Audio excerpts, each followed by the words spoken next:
बोले क्या बात है? बाबा जी, मैं बहुत परेशान हूँ। कैंसर था मेरे, और आपने पुड़िया दी मेरे को, उस दिन तो मैं ठीक हूँ। जो आज सब बाबा की कृपा है। 4 साल हो गए मेरे को आते आते। आज मैं रोता हूँ जी। मैं अब मैं थोड़ी सी घूंट घाट लगा रहे तो मैं ये करो। क्या कर रहे हैं? थोड़ी सी घूंट घाट लगा रहे तो। कहाँ पे? दारू लगा लेते हो? हाँ। मैं आप साफ बता, अब मैं इतना तो कह रहा हूँ मैंने कि बाबा जी के 4 साल में आज आपके दर्शन हुए बाबा जी। लगभग हमारे यहाँ अभी तक 2023 से ये हमारे यहाँ कैंसर के लिए पूज्य गुरुदेव भगवान के निर्देश हुए थे कि जो धूप है यज्ञ की, उसको गुरुवार देना है रिपोर्ट देख करके, और 12 दिन में कैसा ही कैंसर हो प्रथम चरण का लाभ मिल जाता है। परंतु अपने डॉक्टर से, अपने आयुर्वेदाचार्य से, आपके चिकित्सक से सलाह जरूर लेना चाहिए। परंतु हमारे यहां से 900 लोगों से ज्यादा लोग ठीक हो चुके हैं। बाबा जी मेरे ये लगभग हमने 3-4 महीने पहले हमने ये देखा था, जानकारी ली, और जितने कैंसर के लोग आए, यहां कितने भी लोग बैठे हैं, वे ठीक हो चुके हैं। तो दादा ये हनुमान जी की कृपा है। मैं तो एक माध्यम हूं, लेकिन तब भी शरीर के साथ खिलवाड़ नहीं करना चाहिए। दुआ और आशीर्वाद के साथ में दवा लगती है, तो चाहे वो आयुर्वेदिक हो चाहे एलोपैथिक हो। परंतु जब डॉक्टर ही नहीं हुआ करते थे, तो एक टिप्पणी है कि भगवत कृपा से आयुर्वेदिक दवा फलती थी। वह यज्ञ भी एक औषधि है, एक भस्म है। जैसे स्वर्ण भस्म, आयरन इत्यादि जितनी चीज आप लेते हैं, लेते कि नहीं लेते सतुपल रस के साथ में, ऐसे ही यज्ञ भस्म भी एक आयुर्वेदिक औषधि है। यह दुनिया का कोई गुरु नहीं बोला होगा आज तक। कई लोग चाप लेते हैं, उनको दबा देते हैं, फटकार लगा देते हैं, अपने आप को बहुत बड़ा वो समझते हैं जानकार। मैं उनसे कहता हूं कि चुल्लू पर पानी डूब कर मरो। यदि पंडोखर धाम नहीं देखा तो कुछ भी नहीं देखा। कहां तुम ये बाबाओं के चक्कर में पड़े उल्टे सुलटे। या तो किसी असली संत महात्मा बाबा के चक्कर में जाओ तो पता लग जाएगा, या फिर पंडोखर धाम आओ तो पता लग जाएगा शक्ति किसे कहते हैं। अब टपोरियों को पकड़ लेते हो, फिर रोते हो, कहते हैं हाँ कोई हमारा जवाब नहीं दे रहा है। तो यज्ञ भस्म आयुर्वेदिक दवा है, आयुर्वेदिक औषधि है। इसके लिए यज्ञाचार और यज्ञ पद्धति के जानकारी समझ सकते हैं, बाकी के नत्तू खत्तू खेरे नहीं। जिसने उसकी पढ़ाई नहीं करी वो क्या जाने यज्ञ भस्म क्या होता है, यज्ञ क्या होता है। तो ये जवाब उन लोगों के लिए वो जो सीधा सीधा मांगना चाहते हैं कि यज्ञ एक आयुर्वेदिक और देवताओं की भस्म है, जो यज्ञ मंत्रों के द्वारा, वेद मंत्रों के द्वारा बनाई जाती है। इसमें पावर से चेक करके देख ले जिसको करना हो।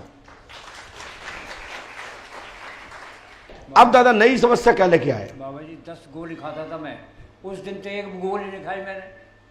जब बब्बा की कृपा है। आपका नाम क्या है? चेतराम मेरा नाम। मोबाइल नंबर बता सकते हो? 83 98 85 99 93। भैया जिसको डाउट हो खुद पूछ लेना, हमसे जरूरत नहीं है।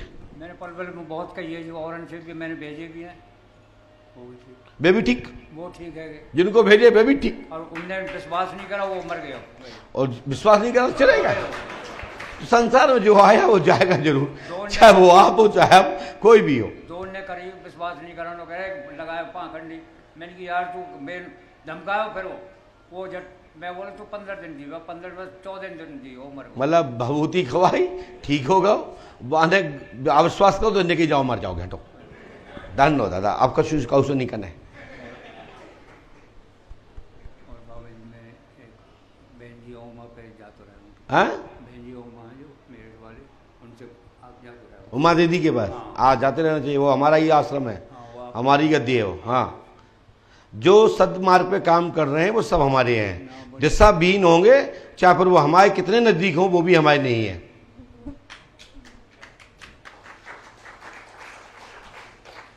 पद भ्रष्ट होने पर वो मेरा नहीं हो सकता है। और जिसके हमें यदि हमारे साथ में भी यही होगा तो हम भी उनके नहीं होंगे। भाई अपने गुरु को कोई नाम नीचा करे तो वो गुरु का नहीं हो सकता, तो गुरु भी कृपा नहीं करता। फिर ऐसे हम कहते हैं, चाहे हम हो चाहे आप, अपने देवंत के लिए, अपने देवता के लिए, अपने ईश्वर के लिए, अपने इष्ट के लिए अपन से बड़ी साख उनकी है, उसकी साख नहीं टूटना चाहिए, उसका मान सम्मान नहीं गिरना चाहिए। एक बार हमारा क्यों ना गिर जाए।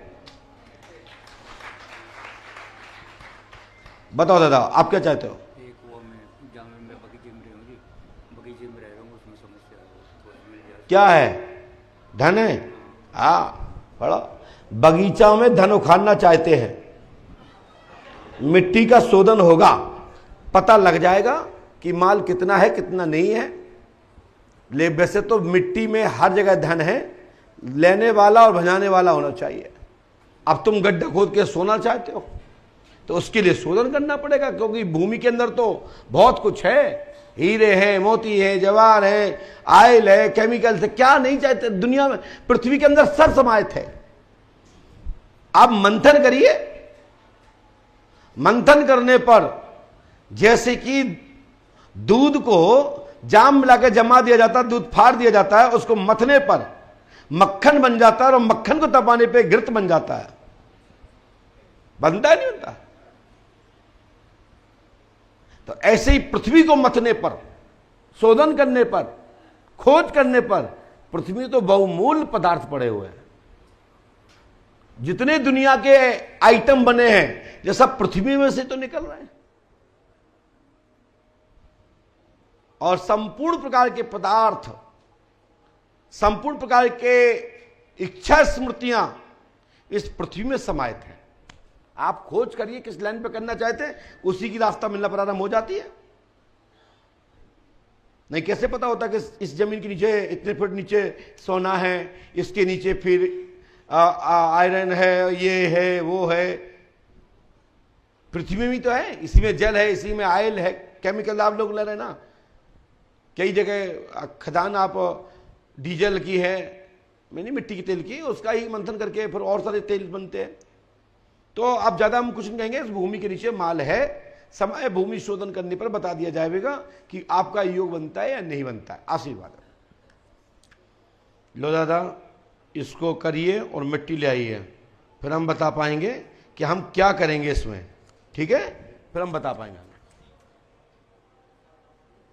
श्री हनुमान जी कृपा करेंगे, गुरु कृपा होगी। आशीर्वाद।